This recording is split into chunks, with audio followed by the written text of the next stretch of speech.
There's a guy that's in MMA now. There's the last guy to knock him out. His name's Alex Pereira, and he's truly one of the most terrifying human beings alive. Take a look at the journey that Alex Pereira has been on.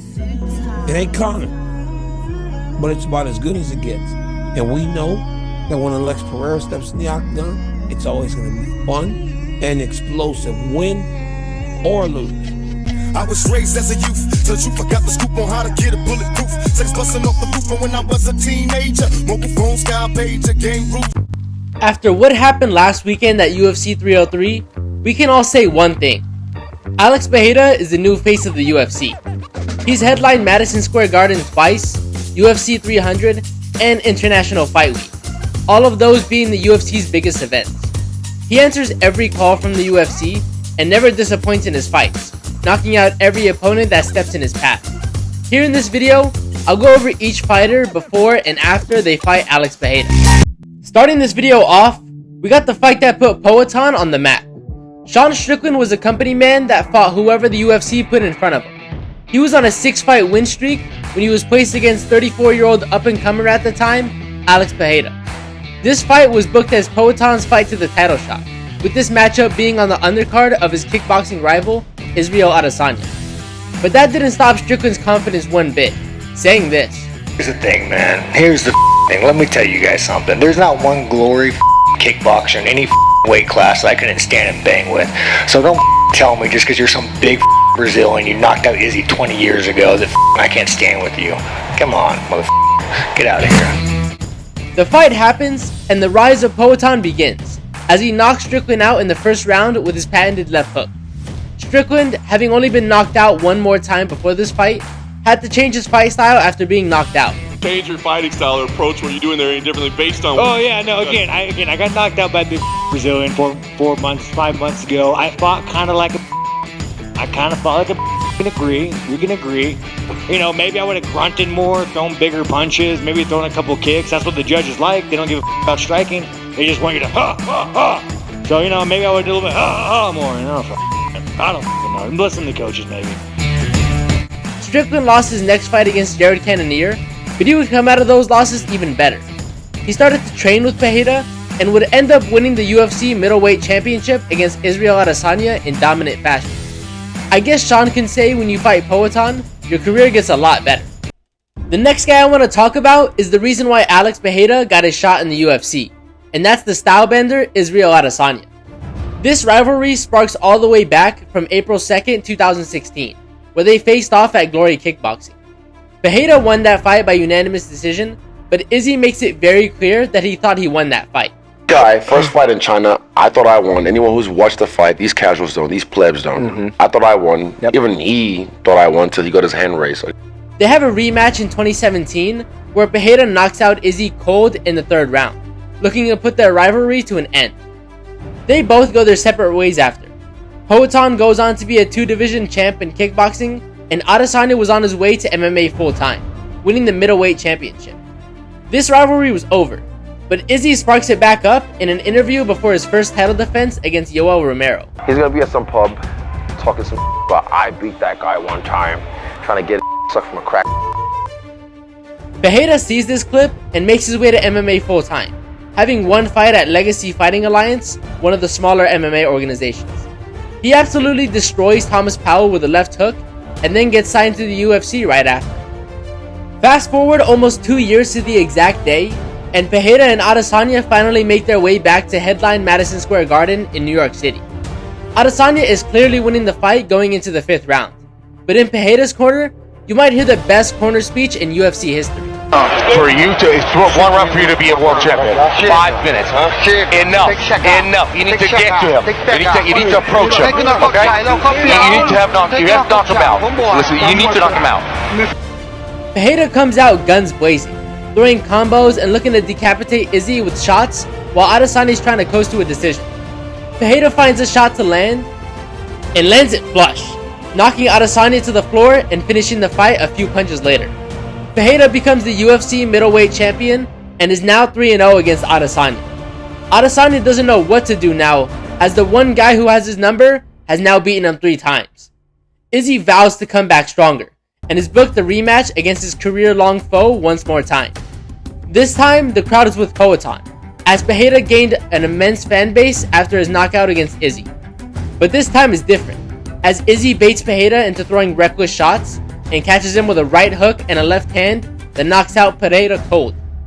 Adesanya finally gets his revenge against Alex and completes the story of Poatan at middleweight.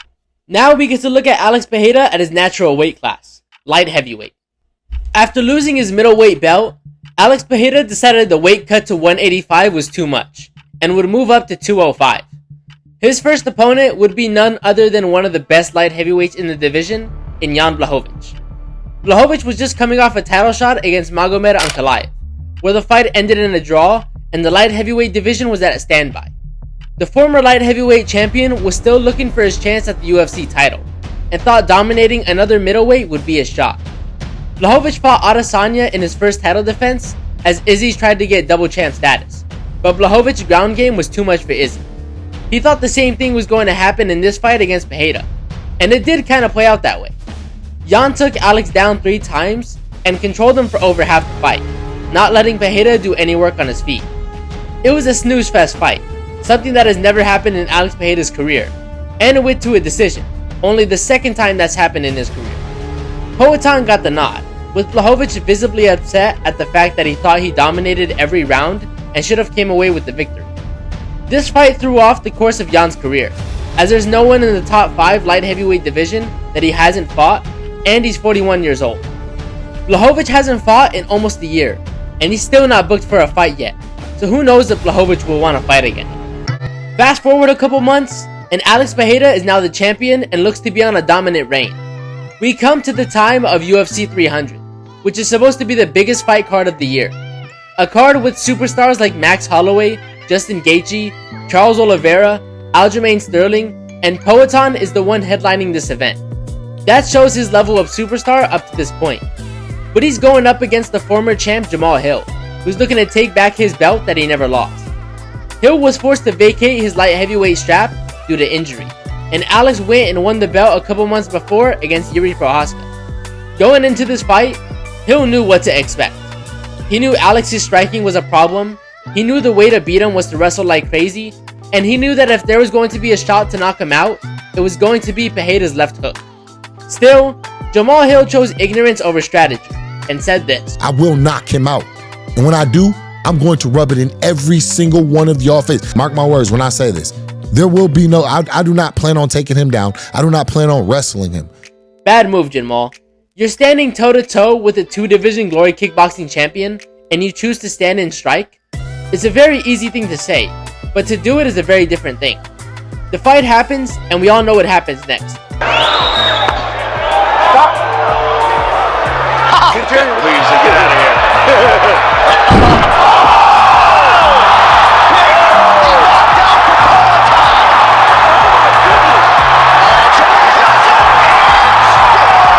Alex knocks out Jamahal Hill with a left hook, exactly what everybody knows is coming, and stays as the light heavyweight champion. Jamahal Hill is shocked that something like that could be so powerful, but in Jamahal Hill fashion, he continues to make excuses on his YouTube channel. I took no damage. Most of the fall was me falling down. I remember everything. I remember looking up, seeing his legs. I remember him coming in. He then wants to come back and fight at UFC 303, but is forced to pull out due to a torn ACL, so the odds of seeing Hill back in action soon are very unlikely. But that's what happens when you stand in front of Alex Pereira. You stand in front of him and prepare yourself for a long slumber. The last fighter that has fought Alex is the one and only Jiri Prochazka. Jiri was supposed to be the savior of the light heavyweight division after John Jones relinquished his belt to move up to heavyweight. His unorthodox style was hard for fighters to comprehend, and there's not a single fight of his that is boring. Jiri comes ready to fight with his samurai spirit, and he excites fans all over the world. That's why when he won the belt against Glover Teixeira and vacated it due to a terrible shoulder injury, everybody expected him to regain the belt right after he recovered. Enter Alex Pereira, a striker who has the death touch in his hands, as said from previous opponents. But the difference is, the man touches you and you just die.